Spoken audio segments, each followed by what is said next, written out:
Rural, não robótica, do livro O Desejado de Todas as Nações, da Ellen White. E outra, né? Não é só para quem é adventista. É um livro que eu posso chamar como quase um romance das histórias mais importantes de Jesus.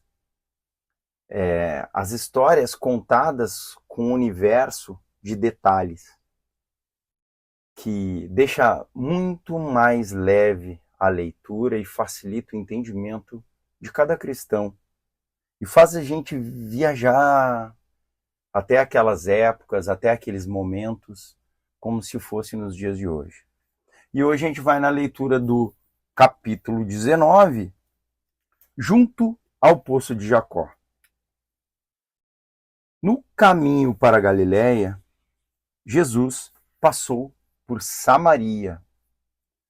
Era meio-dia quando chegou ao belo vale de Siquém. À entrada desse vale estava o Poço de Jacó. Cansado da viagem, sentou-se ali para descansar enquanto os discípulos iam à cidade comprar alimento. Judeus e samaritanos eram implacáveis inimigos, evitando sempre que possível todo contato uns com os outros. Negociar com os samaritanos em caso de necessidade era considerado lícito pelos rabinos, porém, qualquer contato social com eles era condenado. Um judeu não devia pegar nada emprestado nem receber favores de um samaritano, nem mesmo um pedaço de pão ou um copo de água. Ao comprar comida, os discípulos estavam agindo em harmonia com o costume da nação, mas não iam além disso. Pedir favor a um samaritano ou buscar de qualquer maneira beneficiá-lo não passava pela mente nem mesmo dos discípulos de Cristo. Ao sentar-se à beira do poço, Jesus desfalecia de fome e de sede. A jornada desde a manhã havia sido longa e nele batiam os raios de sol do meio-dia. A sede que sentia era intensificada ao pensar na sombra e na água refrescante, ali tão perto, mas inacessível para ele. Pois não tinha corda, nem cântaro, e o poço era fundo. Ele devia passar pelas mesmas necessidades que a humanidade e esperou que viesse alguém para tirar a água. Aproximou-se uma mulher de Samaria e, parecendo não ter percebido que ele estava ali, encheu de água o cântaro. Ao se voltar para ir embora, Jesus lhe pediu água para beber. Nenhum oriental recusaria um favor como esse. No Oriente, a água era chamada a dádiva de Deus. Dar de beber a um viajante sedento era considerado um dever tão sagrado que os árabes do deserto se desviariam do caminho para cumpri-lo. O ódio existente entre Jesus e samaritanos impedia aquela mulher de prestar um favor a Jesus. O Salvador, porém, buscava a chave para aquele coração. E, com um tato nascido do amor divino, em vez de lhe oferecer um favor, ele o pediu. O oferecimento de uma gentileza poderia ter sido rejeitado. No entanto, confiança era confiança. O Rei do Céu chegou a essa alma desprezada, pedindo um serviço de suas mãos. Aquele que fizera os oceanos, que rege as águas do grande abismo e abre as fontes e rios da terra, repousou de seu cansaço junto ao poço de Jacó e esteve na dependência da bondade de uma estranha para algo tão simples como um pouco de água. A mulher viu que Jesus era judeu. Surpresa, ela se esqueceu de atender ao pedido dele, mas procurou saber a razão. Como sendo tu judeu, pedes de beber a mim, que sou mulher samaritana? Perguntou João 4:9. Jesus respondeu: se conheceras o dom de Deus e quem é o que te pede, dá-me de beber. Tu lhe pedirias, e ele te daria água viva. Você se admira de que eu lhe pedi um favor tão pequeno como um pouco de água do poço que está aos nossos pés. Se você tivesse me pedido, eu lhe daria de beber da água da vida eterna. A mulher não compreendera as palavras de Cristo, mas sentiu a solene importância delas. Sua atitude despreocupada começou a mudar. Supondo que Jesus falasse do poço que estava à frente deles, disse: Senhor, tu não tens com o que tirar, e o poço é fundo. Onde, pois, tens a água viva? És tu, porventura, maior que Jacó, o nosso pai, que nos deu o poço, do qual ele mesmo bebeu? Ela via diante de si não mais que um sedento viajante exausto e empoeirado. Em sua mente, comparou-o com o honrado patriarca Jacó. Alimentava o sentimento tão natural de que nenhum outro poço poderia ser igual àquele que fora concedido por seus antepassados. Olhava para trás aos que tinham vindo antes e para o futuro à vinda do Messias, enquanto a esperança desses antepassados, o próprio Messias estava ao seu lado e ela não o conhecia. Quantas pessoas sedentas estão hoje junto à viva fonte e olham à distância em busca de mananciais da vida? Não perguntes em teu coração quem subirá ao céu, isto é, para trazer do alto a Cristo, ou quem descerá ao abismo, isto é, para levantar Cristo dentre os mortos.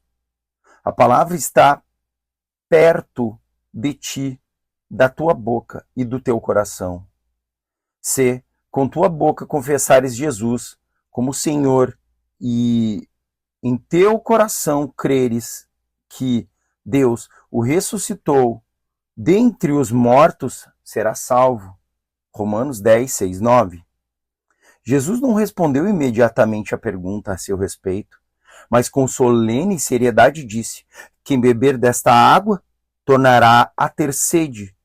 Aquele, porém, que beber da água que eu lhe der, nunca mais terá sede. Pelo contrário, a água que eu lhe der será nele uma fonte a jorrar para a vida eterna. João 4, 13 e 14. Aquele que busca matar a sede nas fontes desse mundo beberá apenas para voltar a ter sede. Por toda parte as pessoas estão descontentes, anseiam algo que satisfaça sua necessidade espiritual. Somente uma pessoa pode satisfazer essa necessidade. O que o mundo necessita é Cristo, o desejado de todas as nações. A graça divina que só Ele pode comunicar é uma água viva, purificadora, refrescante e revigoradora. Jesus não queria dar a ideia de que um único gole da água da vida basta para aquele que a recebe. Quem experimentar o amor de Cristo desejará continuamente mais, mas não busca nenhuma outra coisa. As riquezas, honras e prazeres do mundo não o atraem. O contínuo grito de sua alma é: mais de ti. E aquele que revela ao coração suas necessidades está à espera, para lhe saciar a fome e a sede. Todo recurso e dependência humanos falharão, as cisternas ficarão vazias, os poços se secarão, porém, nosso Redentor é uma fonte inesgotável. Podemos beber e beber mais, e sempre encontraremos novo abastecimento. Aquele em que Cristo habita tem em si mesmo a fonte da bênção. Uma fonte de água a jorrar para a vida eterna. João 4,14. Desta fonte poderá tirar forças e graças suficientes para todas as suas necessidades. Quando Jesus falou sobre a água viva, a mulher o olhou com atenta curiosidade. Ele lhe despertara o interesse e o desejo de receber o dom de que falava. A samaritana percebeu que Cristo não se referia à água do poço de Jacó, pois ela usava essa água continuamente, bebendo e voltando a ter sede. Senhor, disse ela, dá-me dessa água para que eu não mais tenha sede, nem precise vir aqui buscá-la. Então Jesus mudou abruptamente a conversa. Antes que aquele coração pudesse receber a dádiva de Cristo, ansiava lhe conceder, seria preciso que fosse levada a reconhecer seu pecado e seu Salvador. Ele lhe disse, vai, chama teu marido e vem cá. Ela respondeu, não tenho marido. Assim, esperava evitar qualquer pergunta nesse sentido. O Salvador, porém, continuou, bem dissestes, não tenho marido, porque 5 maridos já tiveste, e este que agora tens não é teu marido. Isto disseste com verdade. A ouvinte tremeu. Uma misteriosa mão estava voltando às páginas de sua vida, apresentando aquilo que esperava manter sempre oculto. Quem era esse que podia ler os segredos da vida? Vieram-lhe à mente pensamentos sobre a eternidade e o juízo futuro, quando tudo o que está escondido será revelado diante dessa luz. Sua consciência foi despertada. Ela não podia negar nada, mas procurou evitar qualquer menção de um assunto tão indesejado.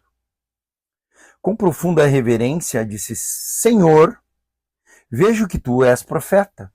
Então, esperando silenciar a convicção, voltou-se para os pontos de discussão religiosa. Se ele fosse profeta, certamente poderia lhe dar instruções a respeito de alguns assuntos tão longamente discutidos. Pacientemente, Jesus permitiu que ela dirigisse a conversa como quisesse. Esperava pela oportunidade de fazer com que a verdade penetrasse seu coração. Pois nossos pais adoravam neste monte, disse ela.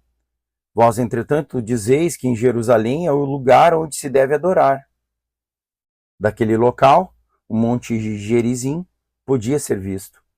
Seu templo estava demolido e só restava o altar. O lugar de culto havia sido motivo de rivalidade entre judeus e samaritanos. Alguns dos antepassados dos samaritanos haviam pertencido antes a Israel. Porém, por causa de seus pecados, o Senhor permitira que fossem dominados por uma nação idólatra. Durante muitas gerações, haviam estado misturados com adoradores de ídolos cuja religião contaminara gradualmente a deles. É verdade que afirmavam que seus ídolos tinham o objetivo de apenas lembrar-lhes o Deus vivo, o soberano do universo. Apesar disso, o povo era levado a reverenciar as imagens de escultura. Quando o templo de Jerusalém fora reconstruído nos dias de Esdras, os samaritanos desejaram se unir aos judeus nessa tarefa. Esse privilégio lhes foi negado e amarga discussão surgiu entre os dois povos. Os samaritanos construíram um templo rival no Monte Gerizim. Ali adoravam segundo o ritual de Moisés, embora não renunciassem inteiramente à idolatria. Contudo, sobrevieram-lhes desastres, seu templo foi destruído pelos inimigos e pareciam estar sob maldição. Ainda assim apegavam-se às suas tradições de formas de culto. Não queriam reconhecer o Templo de Jerusalém como a casa de Deus, nem admitir que a religião dos judeus era superior à sua. Respondendo a mulher, Jesus disse: Podes crer-me que a hora vem, quando nem neste monte, nem em Jerusalém adorarei o Pai. Vós adorais o que não conheceis, nós adoramos o que conhecemos, porque a salvação vem dos judeus. Jesus mostrara-se isento do preconceito judaico contra os samaritanos. Procurava ao mesmo tempo derrubar o preconceito dessa samaritana contra os judeus. Ao mesmo tempo que se referia à corrupção da fé dos samaritanos pela idolatria.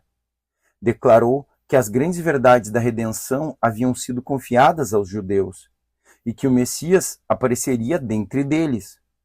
Nas Sagradas Escrituras tinham clara apresentação do caráter de Deus e dos princípios de seu governo. Jesus se identificou com os judeus como o povo a quem o Senhor dera conhecimento a seu respeito. Cristo queria erguer os pensamentos da sua ouvinte, acima de questões de ritos, cerimônias e controvérsias. Ele afirmou: vem a hora, e já chegou, em que os verdadeiros adoradores adorarão o Pai, em espírito e em verdade, porque são estes que o Pai procura para seus adoradores. Deus é espírito e importa que os seus adoradores o adorem em espírito e em verdade.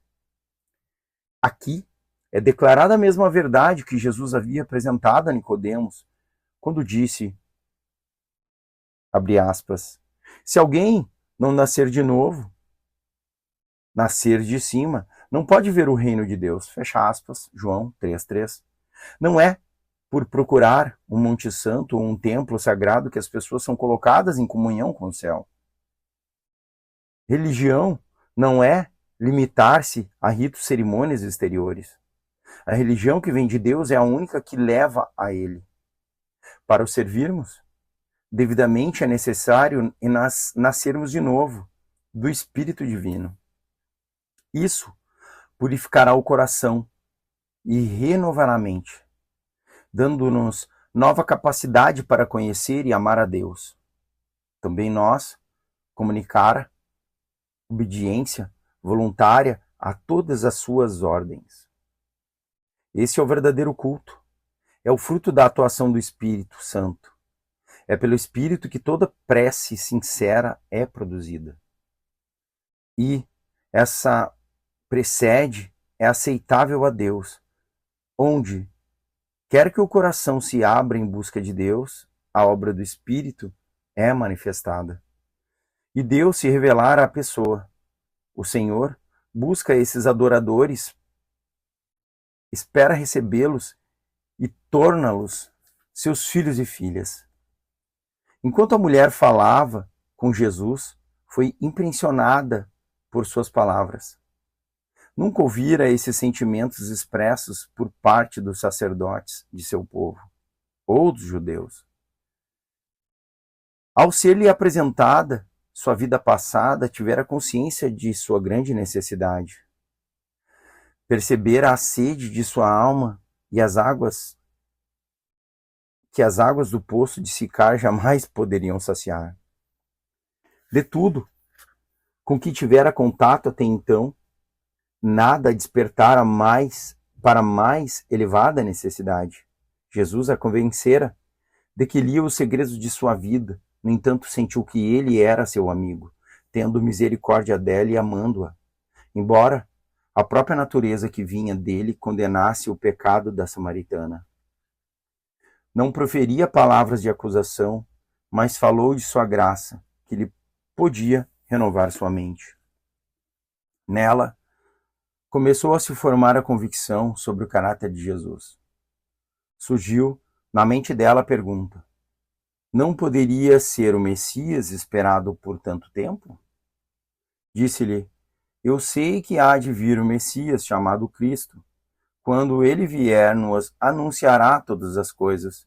Jesus respondeu: eu o sou, eu que falo contigo. João 4, 25 e 26. Quando a mulher ouviu essas palavras, a fé brotou de seu coração.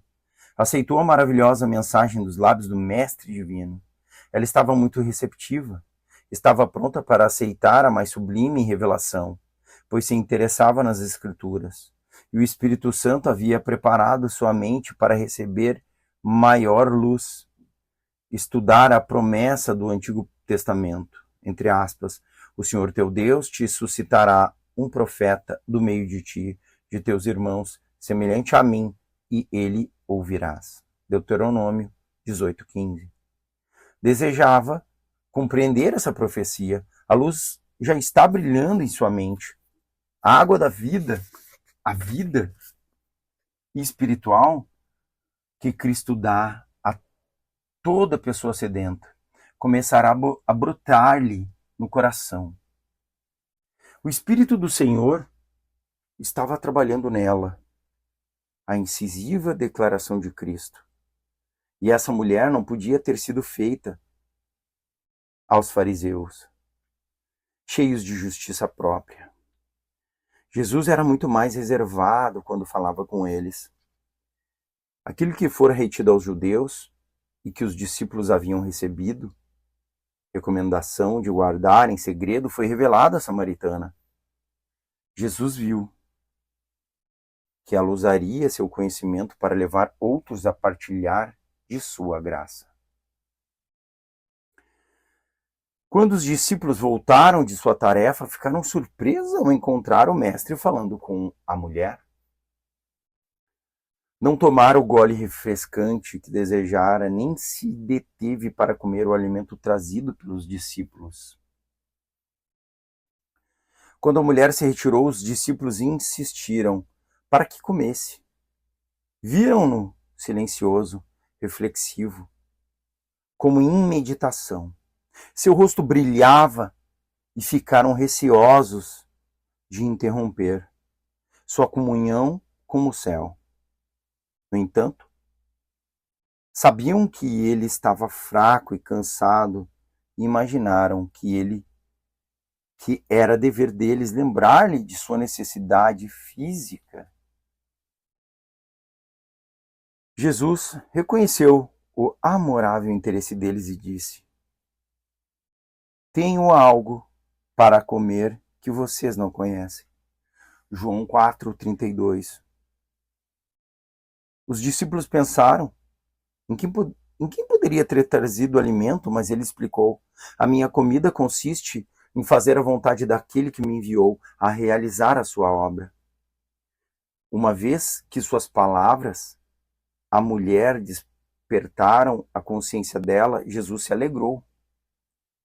Viu-a bebendo a água da vida e sua fome e sede foram saciadas. O cumprimento da missão para a qual deixara o céu fortalecia o Salvador para seus trabalhos, colocando-o acima das necessidades humanas. Ajudar uma pessoa faminta e sedenta da verdade trazia mais satisfação a Jesus do que comer ou beber. Era um conforto, um refrigério para ele. Sua vida era fazer o bem. Nosso Redentor tem sede de reconhecimento. Tem fome da afeição e do amor daqueles que comprou com o próprio sangue. Anseia com inexprimível desejo que venham a ele e tenham vida. Como a mãe espera pelo sorriso de reconhecimento de seu filhinho. O que mostra o despontar de sua inteligência assim. Cristo espera a expressão de grato amor que demonstra que a vida espiritual nasceu do coração. A mulher se enchera de alegria ao escutar as palavras de Cristo. A maravilhosa revelação havia sido quase esmagadora. Deixando o cântaro, voltou à cidade para levar a mensagem aos outros. Jesus sabia por que ela se fora. O cântaro esquecido revelava eloquentemente o efeito de suas palavras. O profundo desejo de seu coração era obter a água da vida e esqueceu seu objetivo em ir ao poço e a sede do Salvador que pretendia saciar. Com o coração transbordante de alegria, saiu depressa para compartilhar com outros a preciosa luz que havia recebido. Vinde comigo e vede um homem que me disse tudo quanto tenha feito, disse ela aos habitantes da cidade. Será este, porventura, o Cristo? Suas palavras tocaram o coração deles. Em sua fisionomia havia uma nova expressão, uma transformação em todo o seu aspecto. Despertou-se neles o interesse de ver Jesus. Saíram, pois, da cidade e vieram ter com ele. Jesus, ainda sentado à beira do poço, passou a olhar para os campos de trigo que se estendiam diante dele, e a sua delicada cor verde, banhada pelos dourados raios de sol. Chamando a atenção dos discípulos para a cena, usou-a como símbolo. Abre aspas. Não dizeis vós que ainda há 4 meses até a ceifa? Eu, porém, vos digo, erguei os olhos e vede os campos, pois já branqueiam para a ceifa. Fecha aspas. Enquanto assim dizia, olhava os grupos que se dirigiam ao poço. Faltavam 4 meses para a ceifa do cereal. Entretanto, havia uma colheita pronta para o ceifeiro. Cristo afirmou, abre aspas, quem colhe recebe seu salário, e o resultado do seu trabalho é a vida eterna para as pessoas. E assim, tanto o que semeia como o que colhe se alegrarão juntos, porque é verdade o que dizem. Um semeia e outro colhe. Fecha aspas. Jesus mostra o sagrado serviço que os que recebem o Evangelho devem a Deus. Devem ser instrumentos vivos em suas mãos. Ele lhes exige o serviço individual. Quer semeando ou colhendo, trabalhamos para Deus. Um espalha a semente, outro ajunta na ceifa. E tanto o semeador quanto o ceifeiro recebem o salário. Ambos se alegram na recompensa de seu trabalho. Jesus disse aos discípulos, abre aspas, eu vos enviei para ceifar o que não semeastes. Outros trabalharam e vós entrastes no seu trabalho, fecha aspas. O Salvador antecipou aqui a grande colheita do dia de Pentecostes. Os discípulos não deviam considerá-la como resultado dos próprios esforços. Eles estavam dando continuidade ao trabalho de outras pessoas. Desde a queda de Adão, Cristo sempre entregara a semente da palavra aos seus servos escolhidos para ser semeada no coração humano. Uma invisível influência, uma força onipotente atuava de forma silenciosa, mas eficaz para produzir a colheita. O orvalho, a chuva e o sol, da graça de Deus haviam sido dados para refrescar e nutrir a semente da verdade. Cristo estava prestes a regar a semente com o próprio sangue. Seus discípulos tinham o privilégio de trabalhar com ele e com os santos da antiguidade, pelo derramamento do Espírito Santo. No Pentecostes, milhares se converteriam em um dia. Isso era resultado da semente lançada por Cristo. A colheita de seu sábado.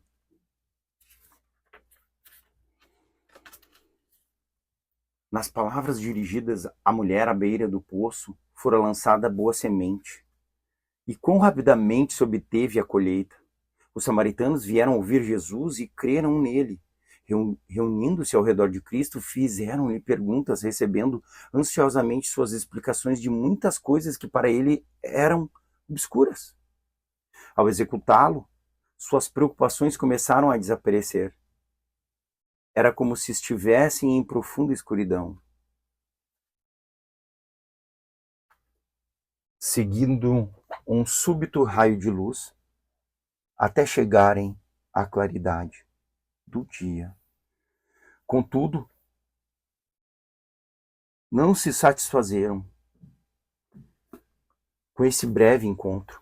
Ansiavam ouvir mais e dar aos amigos a oportunidade de também ouvir esse maravilhoso mestre.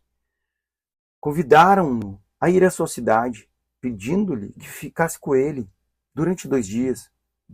Ele permaneceu em Samaria e muitos outros creram nele.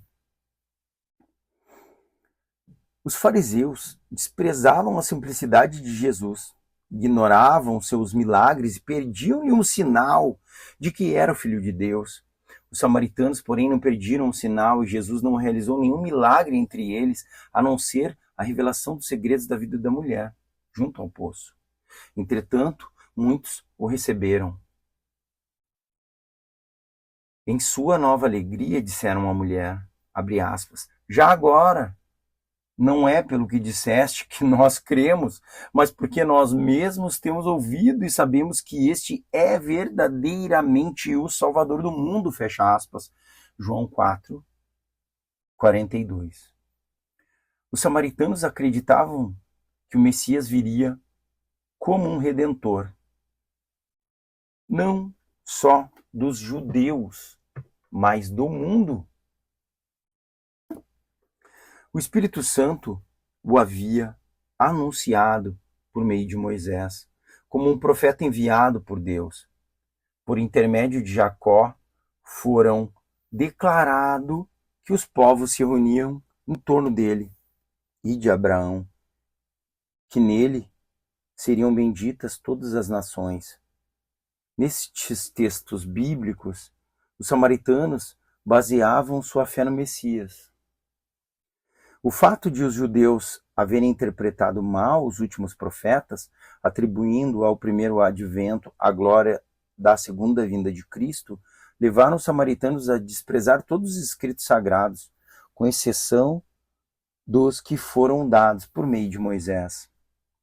Quando, porém, o Salvador desfaz essas falsas interpretações, muitos aceitaram as últimas profecias e as palavras do próprio Cristo sobre o reino de Deus. Jesus havia começado a derrubar a parede da separação entre judeus e os povos de outras nações e a pregar salvação a todo mundo. Embora judeu, misturava-se sem restrições com os samaritanos, anulando os costumes farisaicos de sua nação. Apesar de seus preconceitos, aceitou a hospitalidade desse povo desprezado. Dormiu sob seu teto, comeu com eles à mesa, partilhando do alimento preparado e servido por suas mãos. Ensinou em suas ruas e tratou-os com a máxima bondade e cortesia.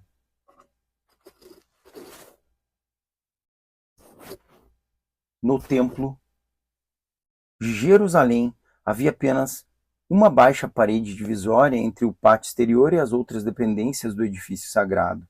Nessa parede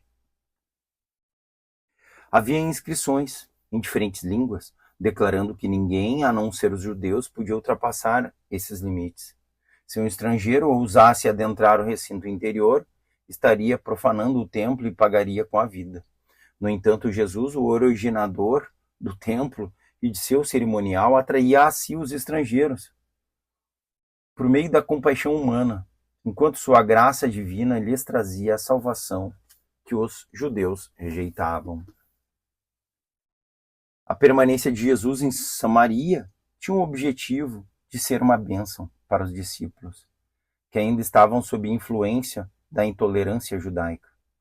Imaginavam que, para serem leais à sua nação, era preciso que fossem inimigos dos samaritanos. Admiravam-se da conduta de Jesus, mas não se recusavam a seguir seu exemplo. Durante os 2 dias passados em Samaria, a fidelidade para com ele controlava seus preconceitos. Entretanto, no coração continuavam intransigentes. Demoraram a aprender que seu desprezo e ódio devia dar lugar à piedade e compaixão. Após a ascensão do Senhor, suas lições foram recordadas por eles, assumindo um novo significado. Depois do derramamento do Espírito Santo, celebraram o olhar do Salvador, suas palavras a respeito e o carinho em sua maneira de lidar com esses desprezados estrangeiros. Quando Pedro foi pregar em Samaria, teve em seu trabalho a mesma atitude. Quando João foi chamado a Éfeso e a Esmirna, lembrou-se do incidente de Siquém e se encheu de gratidão para com o Mestre Divino, que, prevendo as dificuldades que haviam de enfrentar, lhes ajudara com o seu exemplo. O Salvador ainda continua a fazer a mesma obra que realizou quando ofereceu a água da vida à mulher de Samaria. Aqueles que afirmam ser seus seguidores podem desprezar e evitar os excluídos da sociedade, mas nenhuma circunstância de nascimento ou nacionalidade, nenhuma condição de vida pode desviar seu amor dos filhos dos homens. A todo coração, embora pecador, Jesus disse, abre aspas, se você me pediste, eu lhe daria a água da vida. Eu lhe daria água viva, fecha aspas. Não devemos limitar o convite do Evangelho apresentando apenas a alguns poucos escolhidos que, em nossa opinião, nos honrarão se o aceitarem. A mensagem deve ser dada a todos. Onde quer que haja corações abertos para receber a verdade. Cristo está pronto a instruí-los. Revela-lhes o Pai e a adoração aceitável, aquele que lê os corações para, com eles, não usar parábola alguma. Como a mulher junto ao poço, ele diz, eu sou o Messias, eu que estou falando com você. Quando Jesus se sentou para descansar à beira do poço de Jacó, havia chegado da Judéia, onde seu ministério produzira pouco fruto. Havia sido rejeitado pelos sacerdotes e rabinos, e os próprios que afirmavam a seus discípulos, deixando de perceber seu caráter divino. Estava desfalecido e cansado, e, no entanto, não negligenciou a oportunidade de falar. A única mulher, embora fosse estrangeira, inimiga de Israel, que vivia abertamente em pecado. O Salvador não aguardava que congregações se reunissem. Muitas vezes começavam suas lições tendo algumas poucas pessoas em volta de si. Entretanto, um a um, paravam para escutar, até que uma multidão maravilhada e respeitosa ficava ouvindo as palavras de Deus por intermédio do Mestre, enviado do céu. O obreiro de Cristo não deve achar que não pode falar a poucos ouvintes. Com o mesmo fervor com que faz o público maior. Poderá haver uma única pessoa escutando a mensagem, mas quem poderá dizer até onde se estenderá a sua influência? Pouca importância, mesmo para os discípulos, parecia ter essa mulher de Samaria, para o Salvador gastar seu tempo com ela. No entanto, ele argumentou de modo mais fervoroso e eloquente com ela do que com reis, conselheiros ou sumos sacerdotes. As lições por ele dadas àquela mulher têm sido repetidas até os mais distantes lugares do mundo. Assim que encontrou o Salvador, a samaritana levou outros a ele. Demonstrou ser uma missionária mais eficiente que os outros próprios discípulos. Estes não viram nada em Samaria, indicando que fosse um campo promissor. tinham os olhos fixos em uma grande obra para ser feita no futuro. Não viram que, bem ao redor deles, havia uma colheita a fazer. No entanto, por meio da mulher que haviam desprezado, toda uma cidade foi levada a ouvir o Salvador. Ela transmitiu imediatamente a luz de seus concidadãos. Essa mulher representa a atitude de uma fé prática com Cristo. Todo verdadeiro discípulo nasce no reino de Deus, como missionário.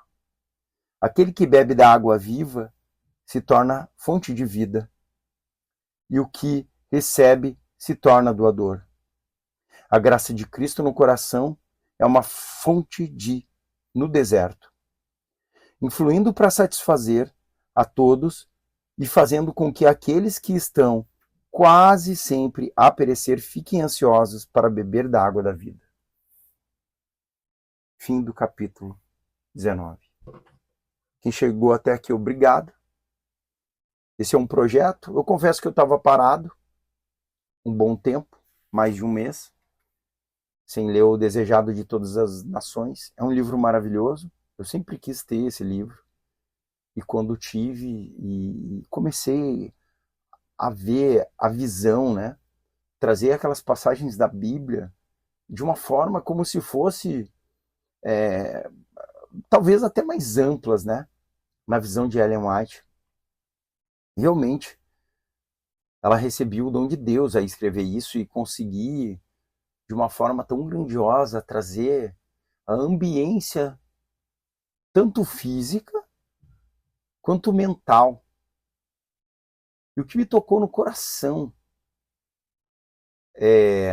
sobre esse momento aqui específico de Jesus com a samaritana, o Cristo, ele tinha uma mensagem.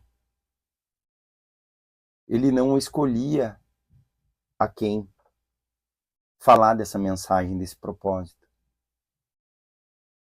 É difícil falar isso, mas talvez pode ser que Cristo tivera uma derrota na Judéia. Quem é, né, o Salvador para ser derrotado, Rodrigo? Mas foi difícil. Poucos frutos, né? Mediante a gente entender que não há fracasso e sim resultados. Mas ele se esforçou para chegar até a próxima concentração de pessoas. E não era uma concentração de pessoas amigáveis e boas. Eram os odiados samaritanos. Mesmo cansado, ele usou de uma única pessoa em que ele conseguiu entrar no coração e tocou o coração dessa pessoa através de apenas um milagre. Um milagre que falava para aquela mulher: olha, talvez essa tua vida aí de pular de galho em galho não esteja fazendo tão bem para ti. Né? Seus 5 maridos, agora tu tem um que é amigado, ou seja, sem compromisso, sem responsabilidade. E isso tocou de tão forte maneira que ela esqueceu o próprio cântaro, que era o objetivo primordial. Então, muitas vezes você vai a um lugar, a uma empresa, a uma festa, a qualquer lugar, com o objetivo, e lá você pode ser tocado por um outro propósito. Não se apegue a um objetivo antigo, velho, comum, commodity, que era buscar água, já que você acabou de ter uma maravilha, um contato com um ser, um movimento que vai revolucionar a tua vida a partir dali.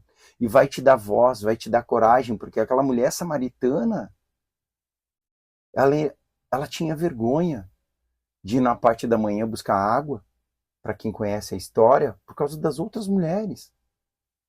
Ela era mal falada. Hoje, uma mulher que sai com muitos homens ou tem muitos maridos, ela já não é bem vista na sociedade. Imagina naquela época. Então, aquela própria mulher adentrou na cidade com a luz em seu coração, porque ela deixou ser tocada. Ela deixou ser tocada pelo Cristo. Ela foi tocada pela mensagem. O melhor é você passar a mensagem adiante. E ela passou a mensagem adiante e não ficou para ela e convidou para as outras pessoas conhecerem a fonte. E a fonte era a água viva, o Cristo. E sendo assim, eu nunca tinha feito isso antes, de trazer um comentário do meu coração para você que escutou até aqui. E eu fico muito feliz. Esse é um projeto que eu faço em todos os sábados, pois sigo o Adventismo, e fico muito feliz que você é irmão de qualquer denominação, ou irmão de qualquer tipo de religião, ou simplesmente um ateu que parou para escutar essa história. Então eu fico muito feliz que isso aconteceu. Fiquem com o Deus e com a paz.